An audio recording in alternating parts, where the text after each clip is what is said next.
क्या आप जानते हैं एकलव्य का वध किसने और क्यों किया था?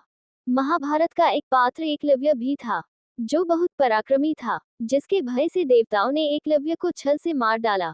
आइए जाने कैसे। एकलव्य राजा हिरण्यधनु का पुत्र था। यह एक भील जाति के थे।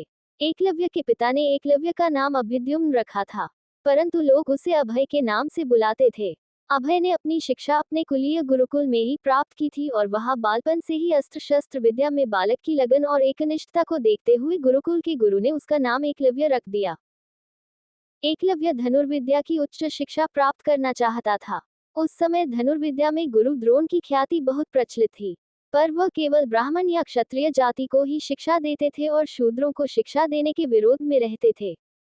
महाराज हिरण्यधनु ने एकलव्य को समझाने की पूरी कोशिश की, गुरु द्रोण तुम्हें शिक्षा नहीं देंगे, तुम व्यर्थ प्रयास कर रहे हो।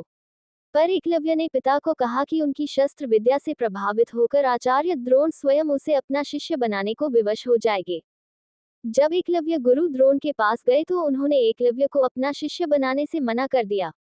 तब एकलव्य ने वन में आचार्य द्रोण की एक मिट्टी की तस्वीर बनाई और धनुर्विद्या का अभ्यास करने लगा। वह उस प्रतिमा को गुरु के रूप में रखकर उसके सामने धनुर्विद्या का अभ्यास करता था। एक बार द्रोणाचार्य अपने शिष्यों और एक कुत्ते के साथ उसी वन में आए। उस समय एकलव्य धनुर्विद्या का अभ्यास कर रहे थे। कुत्ता एकलव्य को देखकर भौंकने लगा।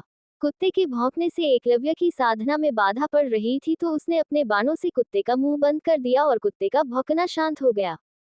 एकलव्य ने इस तरह उस कुत्ते का मुंह बंद किया, बाण चलाकर कि कुत्ते को किसी प्रकार की चोट नहीं लगी। कुत्ता द्रोण के पास भागा। द्रोण और शिष्य ऐसी श्रेष्ठ धनुर्विद्या देखकर अचरज में पड़ गए और उस कुत्ते का ये हाल करने वाले महान धनुर्धर को तलाशने लगे। कुछ दूरी में उन्हें एकलव्य दिखाई दिया, जिस धनुर्विद्या को वे केवल क्षत्रिय और ब्राह्मणों को ही सिखाना चाहते थे, उसे शूद्रों के हाथों में जाता देख वे बहुत क्रोधित हुए और चिंता में पड़ गए कि एक शूद्र इतना अच्छा धनुर्धारी कैसे हो सकता है।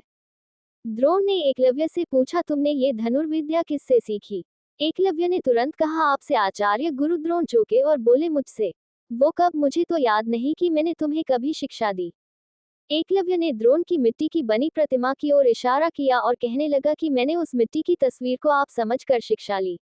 द्रोण ने एकलव्य से कहा कि अगर ऐसा है तो गुरु दक्षिणा में अपने दाएं हाथ का अंगूठा मुझे दो। एकलव्य ने बिना कुछ सोचे समझे अपना अंगूठा काटकर गुरु द्रोण को दे दिया।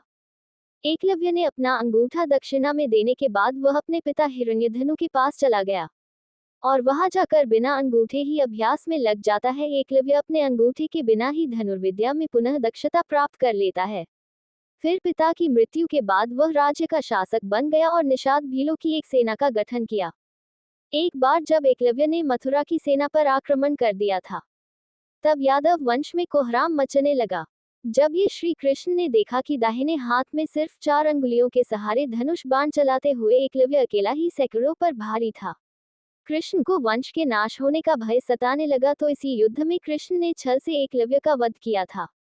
कृष्ण ने अंतिम में ये स्वीकारा अर्जुन के सामने कि अर्जुन, तुम संसार में सर्वश्रेष्ठ कहलाओ।